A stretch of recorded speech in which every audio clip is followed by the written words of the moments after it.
Yes friends, अब हम इस प्रॉब्लम को करेंगे। Tectonics limited, an existing company, it's considering a new project for manufacture of pocket video game involving a capital expenditure of 600 lakhs and working capital of 150 lakhs. The capacity of the plant is for an annual production of 12 lakh units, and capacity utilization during the 6 year of working life of project is expected to be indicated below. 1, 2, 3 इनकी ये capacity utilisation है 4 to 6. The average price per unit of the project is expected to be 200, netting a contribution of 40%. Okay. Annual fixed cost excluding depreciation are estimated to 480 lakhs from the third year onwards. For the first and second year would be 240 lakh and this. Okay. ये point मैं अलग कर देता हूँ. The average rate of depreciation for tax purpose is this. No other tax relief are anticipated. The rate of income tax may be considered 50%. At the end of the third year, an additional investment of 100 lakhs would be required for working capital. मतलब तीसरे साल में हमें working capital चाहिए. The company, without taking into the effect of financial leverage, has targeted a rate of return for 15%. मतलब 15% की return चाहिए. You are required to indicate whether the proposal is viable, giving your working notes and analysis. Terminal value for the fixed assets may be taken at 10% and for the current assets 100%. Calculation may be rounded off to lakhs of rupees. For the purpose of your calculation, the recent amendment to tax laws with regard to balancing charges may be ignored. Okay. इन्होंने कहा इसको ignore करते हैं. मैं इसमें recent word delete कर रहा हूं क्योंकि ये अमेंडमेंट पहले आई थी. वैसे भी हमें ऐसे इग्नोर करना है, इसलिए कोई दिक्कत नहीं. चलिए फ्रेंड्स, अब इसको सॉल्व करते हैं. कैपिटल वेस्टिंग के क्वेश्चंस की ब्यूटी ये होती है कि सारे क्वेश्चन का पैटर्न एक ही तरीके से होता है. चलिए, सबसे पहले तो हमें ये देखना है कि हमारा आउटफ्लो कितना लग रहा है. ठीक है, तो इससे हम निकालेंगे अपना आउटफ्लो. 600 लाख रुपए तो शुरू में लग रहा है. वर्किंग कैपिटल 150 लाख की. चलिए करते हैं.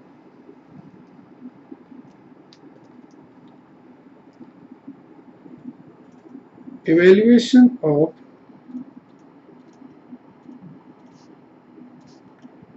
एक्सपेंशन डिसीजन, ये हमारा डिसीजन है. सबसे पहला स्टेप,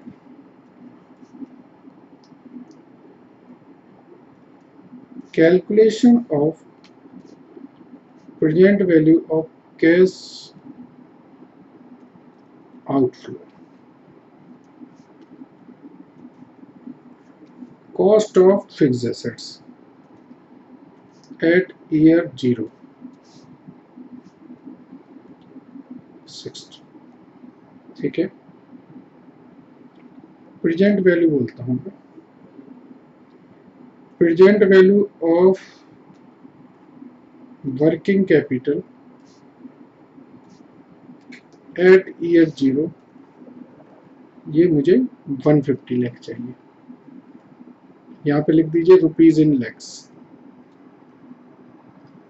ठीक है, present value of additional working capital at year 3, हमको चाहिए हैं 100 लैक्स, लेकिन उसकी जो प्रेजेंट वैल्यू है वो है 6.66. PV factor at 15%, 3 years. तो ये जो वैल्यू आई मेरी, ये आई 816 लैक्स. ठीक है.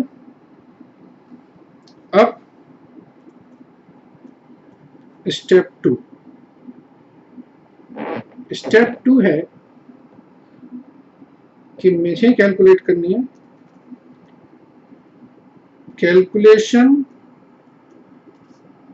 Of present values of cash inflow from operation. जब हम ऑपरेशन वर्ड यूज कर देते हैं तो फिर इसमें हमारे सैलवेज वैल्यूज नहीं आती हैं। यहां पर हम लिखेंगे ईयर,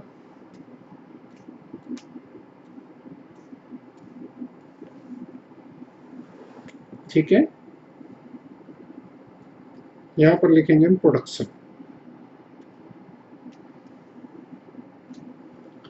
तो देखिए कैपेसिटी कितनी है इसकी, कैपेसिटी है 12 लाख यूनिट्स एनुअल कैपेसिटी, ठीक है। और अगर हम 33% पे कर रहे हैं तो ये 4 लाख यूनिट्स तैयार करेगा।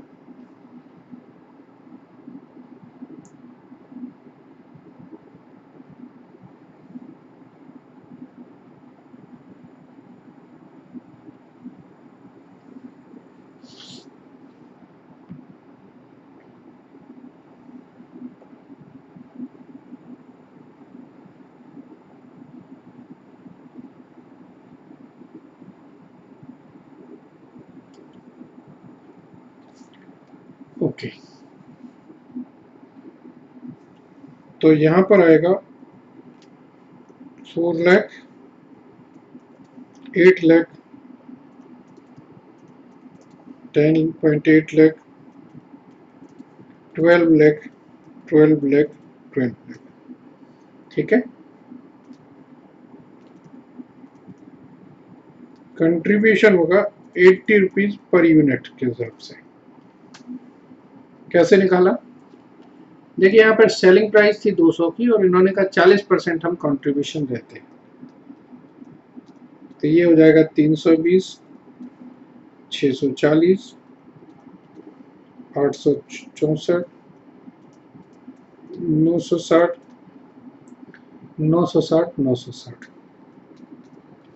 फिक्स कॉस्ट इन्होंने बोला कि पहले साल 340, 240 सॉरी, फिर 360 और उसके बाद 480 रहेगी, ठीक है। अब हम बात करते हैं डेप्रिसिएशन की। रिटन डाउन वैल्यू मेथड से लगाएंगे। डेप्रिसिएशन कितना लगेगा, डेप्रिसिएशन 600 पर लगेगा हमारा, और डेप्रिसिएशन का परसेंटेज कितना दिया इन्होंने, 33.13%, ठीक है। चलिए, तो इसके लिए हो सकता है मुझे एक वर्किंग नोट भी बनाना पड़े।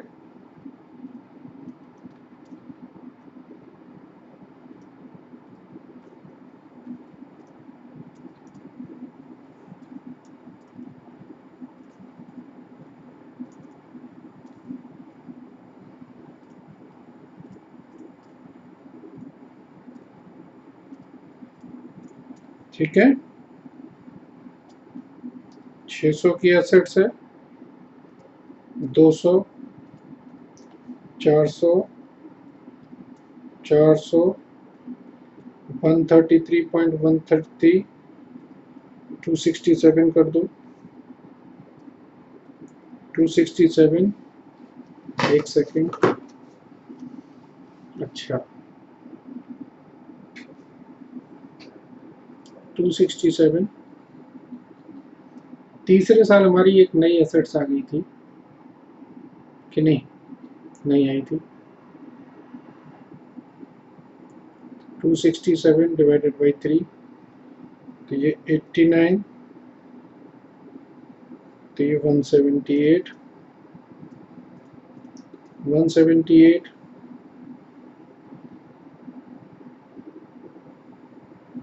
यह है हमारा 59.33, तो ये 118, 118, ये 40,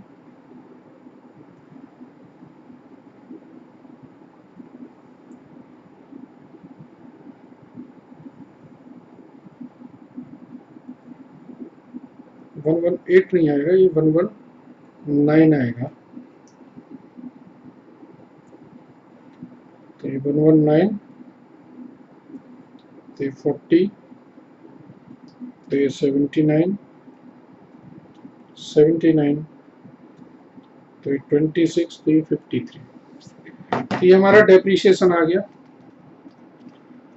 200, 133, 89, 59, 40, 26।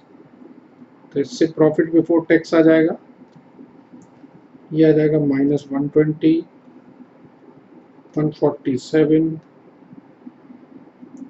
295, 421, 440, 454। प्रॉफिट आफ्टर टैक्स आ जाएगा 50% से -60, 74, 148, 210, 220, 227।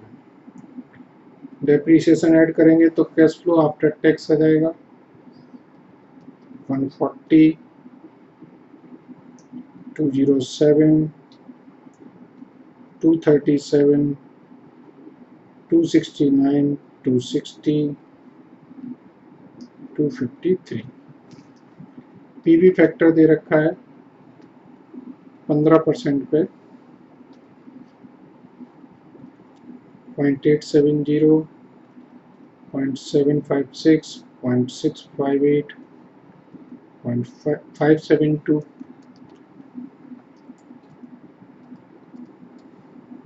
0.497, 0.432। तो पी प्रेजेंट वैल्यू निकल आएगी हमारी 121.8, 156.49, 155.95, मल्टीप्लाई करना है 153.87, 129.22 एंड 109.29। ठीक है, तो ये 826.62 आया। ये कैश इनफ्लोज की वैल्यू आई, जो ऑपरेटिंग कैश इनफ्लोज की वैल्यू है।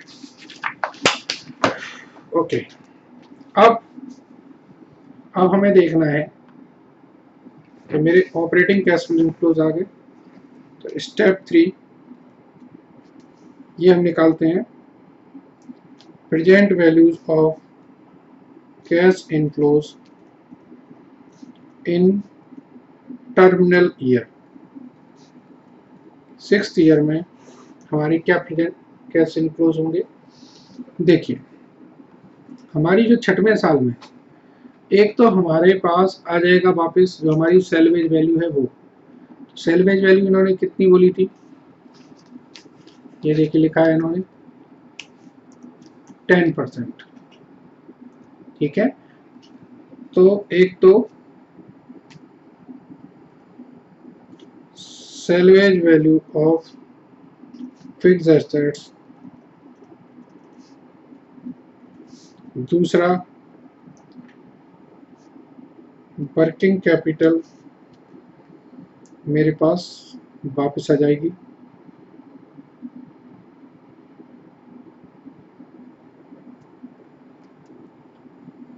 ठीक है,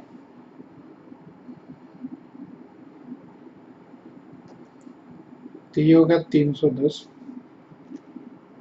लेस इसमें जो टैक्स हमें देना पड़ेगा ऑन प्रॉफिट ऑन सेल।